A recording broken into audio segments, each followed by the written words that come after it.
Hello बच्चों, आइए इस प्रश्न को देखते हैं। एड्स लाक्षणिक होता है।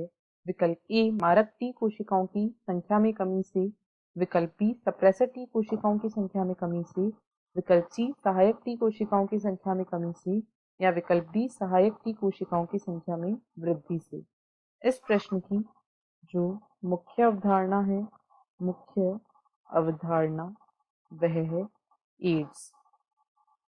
एड्स का पूरा नाम होता है एक्वायर्ड इम्यूनोडेफिशिएंसी सिंड्रोम।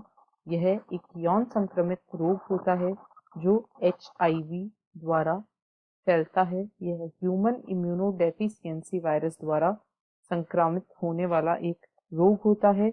जब HIV शरीर में प्रवेश करता है तो यह मुख्यतः मैक्रोफेज कोशिकाओं तथा टी सहायक कोशिकाओं, टी हेल्पर सेल या टी सहायक कोशिकाओं पर आक्रमण करता है। यह टी सहायक कोशिकाओं में प्रविष्ट हो जाता है। यह टी सहायक कोशिकाओं में प्रवेश करता है।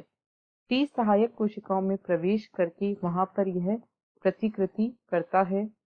जो HIV होता है वह RNA से DNA का निर्माण करता है रिवर्स ट्रांसक्रिप्शन की प्रक्रिया के द्वारा, और फिर यह मेजबान कोशिका के जीनोम में संविष्ट हो जाता है तथा वहां पर अपनी प्रतिकृति करता है, जिसकी वजह से अधिक वायरस का निर्माण होता है। इसकी वजह से अधिक वायरस कोशिकाएं निर्मित होती हैं। और यहाँ पर हम लिखेंगे यहाँ पर अधिक वायरस कणों का उत्पादन होता है, अधिक वायरस कण बनते हैं। और इस प्रकार ये जो टी सहायक कोशिकाएं होते हैं उनको मार देते हैं।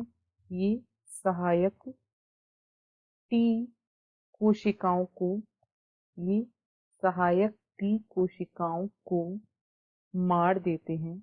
और इस प्रकार जो सहायक टी कोशिकाएं होती हैं इनकी संख्या में बहुत कमी हो जाती है, और जिसकी वजह से व्यक्ति साधारण बीमारियां होती हैं या जो साधारण संक्रमण होते हैं उनसे बार बार संक्रमित हो जाता है, और उनसे भी वह ठीक नहीं हो पाता है। जैसे कि साधारण जुकाम, वह भी उसमें जल्दी से ठीक नहीं होती है क्योंकि उसमें सहायक टी कोशिकाओं की संख्या कम हो गई है, जो कि उसे प्रतिरक्षा प्रदान करने में महत्वपूर्ण भूमिका निभाती है।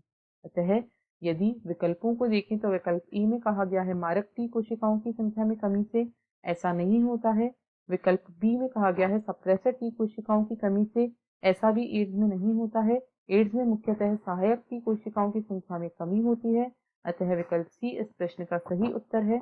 डी में कहा गया है सहायक टी कोशिकाओं की संख्या में वृद्धि से, तो वृद्धि तो यहाँ बिल्कुल नहीं होती है। आशा है आपको प्रश्न समझ आया होगा। धन्यवाद।